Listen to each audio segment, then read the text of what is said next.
তো বন্ধুগণ, champion trophy তো শেষ, সামনে হোলি খেলা হচ্ছে। হোলিটা আমার দৃষ্টিকে খানিক এরকম। হ্যাপি হোলি বন্ধুগণ। সারা বছর যে পাড়ার কাকিমারা এর কথা ওর কাছে লাগায়, ওর কথা এর কাছে লাগায়, মানুষের সংসারে আগুন লাগায়, সেও কোনো এবার হোলিতে রং লাগাবে। তোমার যে বন্ধু তোমার ভালো সময় তোমার পাশে থেকে তোমার টাকায় খেয়ে খারাপ সময় গিরগিটির বটো রং বদলায়, সেই বন্ধু এবার হোলিতে রং লাগাবে। তবে এই রং লাগানোর চেয়ে বেশি দরকার এই গরমে গাছ লাগানো। সারা বছর মাঠে কাজবাজ করে যে কৃষক বন্ধুরা নিজের গায়ের রং কালো কুচকুচে করে ফেলেছে, যাদের জন্য ঘরে বসে খাবার খেয়ে শরীরের রং সাদা মেনটেন করতে পেরেছি, সেই কৃষক বন্ধুদের আমার তরফ থেকে শুভ দোল যাত্রা, আন্তরিক শুভেচ্ছা। হোলি এলে সবার মনে রং নাই, কোনো একজনের মনে ভয় লাগে, সেটা হচ্ছে আবির চ্যাটার্জি।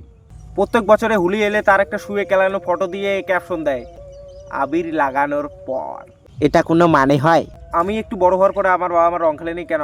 আমার বাবা মার মুখে যে পরিমাণ চুলকানি লাগিয়েছি।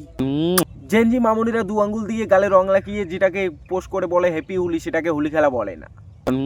হোলি খেলতাম আমরা পাড়ার ছেলেরা পাগলা কুত্তার মতো, এমন জানোয়ারের মতো রং খেলতাম, ভুলভাল জায়গা দিয়ে রং আমাদের পশ্চিম জায়গায় যেয়ে প্রবেশ করতো। দোলযাত্রার 7 দিন পরেও লাল কালারের মতো হাগা হতো বন্ধুগণ। এই হোলিতে বাইক খেয়ে মাল চালাও, পাড়ার ড্রেনে পড়ে থাকো, যেখানে খুশি রং লাগাও, কোনো কুকুরের গায়ে রং লাগাও না বন্ধুগণ। তারা কিন্তু স্নান করে না বন্ধুগণ, নিজের চামড়া চেটে পরিষ্কার করে, তাদের পেট খারাপ হতে পারে।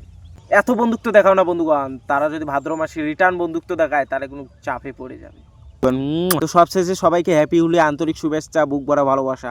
একটু আমাকে ভালোবাসা দেখালে ভালোবাসা পাবে।